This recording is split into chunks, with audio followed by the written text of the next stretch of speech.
صل على رسوله الكريم. أما بعد، أعوذ بالله من الشيطان الرجيم. بسم الله الرحمن الرحيم. وقاتلوهم حتى لا تكون فتنة ويكون الدين كله لله. وقال النبي صلى الله عليه وسلم: اعلموا أن الجنة تحت ظلال السيوف، أو كما قال عليه السلام. زنجیر جنوں کا تحفہ ہے، زنجیر سے کیا گھبرانا ہے. زنجیر جنوں کا تحفہ ہے، زنجیر سے کیا گھبرانا ہے. ہم ہاتھ بڑھائے ہے، پہنائے جسے پہنانا ہے. سوچا ہے کفیلت کچھ بھی ہو ہر حال میں اپنا حق لیں گے. سوچا ہے کفیلت کچھ بھی ہو ہر حال میں اپنا حق لیں گے. عزت سے جیے تو جی لیں گے یا جم شہادت پی لیں گے. معزز مہمان گرامی اور میرے طالب علم ساتھیوں، السلام علیکم ورحمۃ اللہ وبرکاتہ. آج میں آپ حضرات کے سامنے دور عصر میں جہاد کی اہمیت کے موضوع پر نقاشی کرنا چاہتا ہوں. سامعین گرامی، رب کا فرمان ہے: تلک الایام نداولها بین الناس. چنانچہ ایک دور تھا جب مشرق سے مغرب تک، شمال سے جنوب تک اسلام کا بول بالا تھا. اخوت اور بھائی چارگی کا عالم قابل دید تھا اور ہر سو اور لحظہ امن و امان کا پیغام تھا. دین اسلام کو گندی نظروں سے دیکھنا امر محال تھا. کفار لرزہ برانداز تھا اور کل جاء الحق وزاق الباطل ان الباطل كان زهوقا. کا سما اپنے شباب پر تھا، لیکن اس وقت اسلام بڑا انعام ہے. بغض و حسد کا بازار گرم ہے. پوری دنیا میں مسلمان مقبول مخلوق ہے. آخر ایسا کیوں کر ہوا، کیسے ہوا؟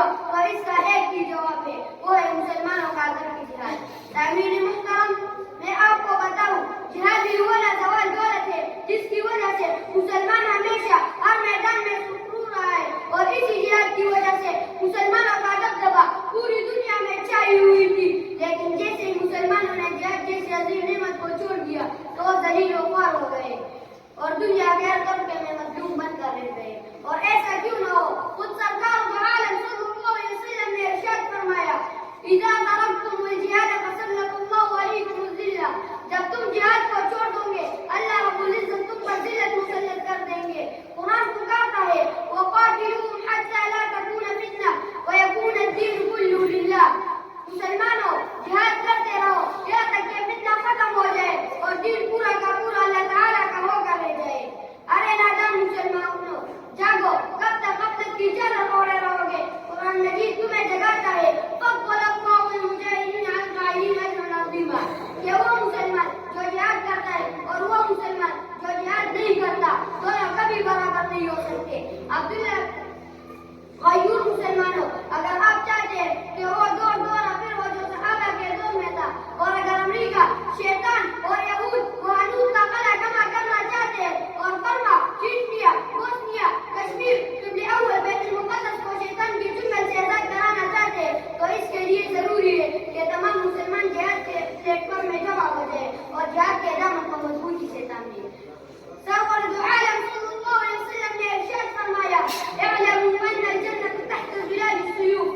جان لو مسلمانوں، جان لو، جنت تلواروں کے سائے تلے ہے. میرے آقا صلی اللہ علیہ وسلم نے اپنے مجاہد صحابہ کو خندق کھودتے ہوئے دیکھا تو فرمایا: اللهم لا عيش الا عيش الآخرة فانصر الانصار والمهاجرة. اے اللہ، دنیا کی زندگی کوئی زندگی نہیں ہے، اصل زندگی تو آخرت کی زندگی ہے. اے اللہ، تو انصار اور مہاجرین کی مدد فرما. نبی کے جانشینوں نے جب یہ دعا سنی تو ان سے رہا نہ گیا، بول پڑے: نحن الذين بايعوا محمدا على الجهاد ما بقينا ابدا. ارے ہم تو وہ لوگ ہیں جنہوں نے محمد صلی اللہ علیہ وسلم کے ہاتھوں پر اس بات پر بیعت کی ہے کہ جب تک زندہ رہیں گے جہاد کرتے رہیں گے. اللہ رب العزت سے دعا ہے کہ ہم سب کو صحابہ کرام کی طرح جہاد کرنے کی توفیق عطا فرمائے. آمین. میں آخر میں اپنی تقریر کو اس شعر پر ختم کرنا چاہتا ہوں: عقل ہے تیری صرف ہر عشق ہے شمشیر تیری. عقل ہے تیری صرف ہر عشق ہے شمشیر تیری. میرا درویش خلافت جہانگیر تیری. ماں سے اللہ کے لیے آگ ہے تکبیر تیری.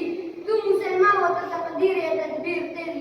کہ محمد سے وفا تو نے تو ہم تیرے ہیں. یہ جہاد چیز ہے کہ لوح قلم تیرے ہیں. وما علینا الا البلاغ والسلام.